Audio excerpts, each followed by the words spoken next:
hamheads. Thanks for tuning in. Well, I've just broke up for 2 weeks from work. I'm not looking forward to the circus on Monday, however. My mother's funeral. Not going into that. Right, a couple of weeks ago I ordered this. Yeah. And I've just started reading it last night. You know, page 23. And I just know it's going to be a page turner. Because I'm a slow reader, right? I mean, I wouldn't exactly go as far to say I'm as slow as a snail on tomazepam, but when I get a book like this, I know it's going to be good. And it won't take me long to finish this one. However, I did find a grammatical error in it so far. See, I'm a stickler like that. I always spot mistakes. It's not a big, I don't know what it is. It's 2 words are jumbled up somewhere. But you would not be human if you didn't make a mistake of some kind in a book. I mean, God knows there's a few errors in my novel.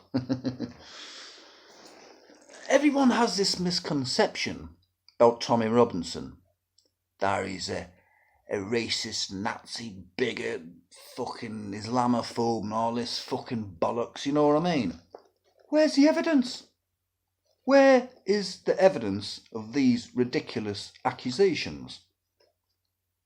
No one's ever backed it up. It's usually from hearsay, grapevine or mainstream media. And we all know what they're like, don't we? Lie after lie after lie after lie after lie after lie after lie after lie after fucking hell. They couldn't lie straight in a fucking coffin. Anyway, I mean, he's against radical Islam. And let's face it, anybody with half a brain should be. But you've got the tolerant left, intolerant left, I call them. They are the racists. They are the aggressors. You know, Antifa, the social justice warriors, the fucking feminists. You know, the fucking anti-this brigade, anti-that brigade. Oh, we don't like this. Oh, you racist. I'm going to the shop for a pint of milk. You racist bastard. I'm going to work now. You racist. I'm going to buy myself a new pair of shoes tomorrow. You racist bigot! Everything's racist now. Everything. Doesn't matter what you do. Doesn't matter what you say. I mean, the other day I was reading, right, that this fucking prick, right, some actor from fucking, I don't know, Star Wars or something, I can't remember his name, a black actor, right, he's 25 years old. And he was moaning about Game of Thrones, that there's not enough black actors in it. For God's sake, man.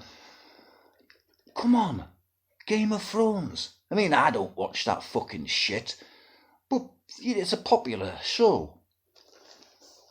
I mean, he also said, I don't want to pay money to see something that's full of white people.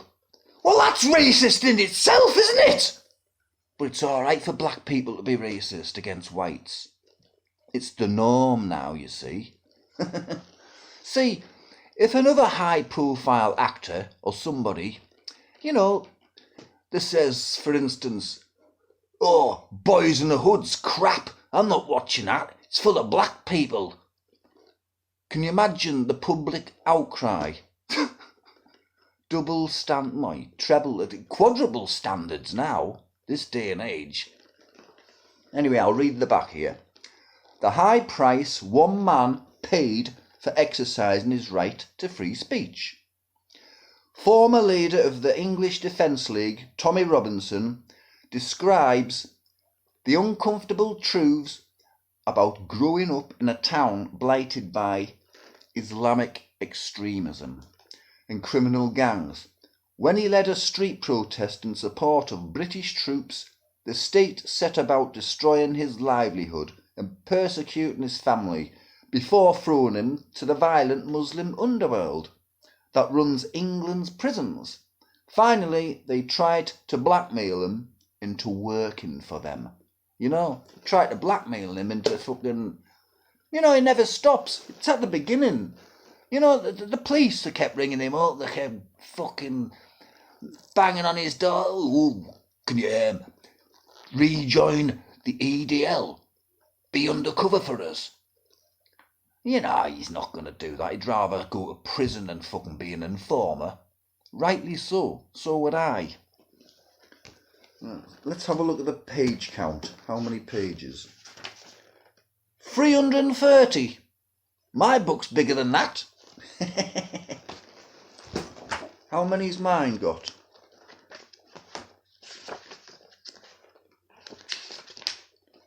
Mine's actually 370 pages long. It doesn't matter. It was a lot longer, but I got told to edit it because it was too fucking violent. Still is. Here's a book I've been reading as well. Read it once, and I'm halfway through it again. Certain parts of it. Thing is with this, right? It's a backward ideology. We all know that. Well, anyone with intelligence knows that. The fucking thing opens backwards. How backwards is fucking that? You read this Quran, right, and the first half of it, yeah, it's peaceful, it's loving, blah-de-blah-de-blah. It's the latter half where the shit is, where all the barbarism is. Anyway, we're not talking about them books, we're talking about this one. So if you haven't, had a chance to read this yet, order a copy. Incidentally, he's just finished a new book. It will be available soon on Amazon. Muhammad's Quran, it's called. Should be interesting. I hope he doesn't end up with a fatwa on his head. Like Salman Rushdie did.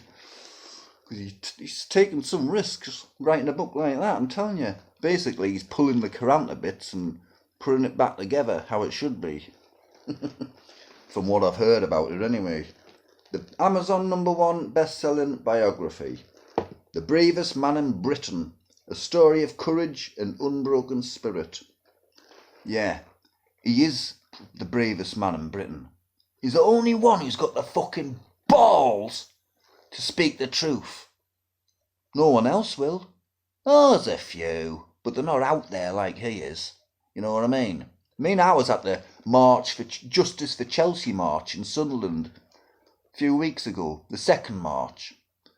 And I've met the man. I didn't speak to him much, but he's just a normal fucking bloke with gleaming white teeth. I'm jealous. And he doesn't even drink anymore, And he's actually one of my fucking heroes. And I can't wait to get stuck into this. Well, I think I'll read a bit more now. See you later, hammerheads. Oi, mate! I'm trying to get to fucking sleep, you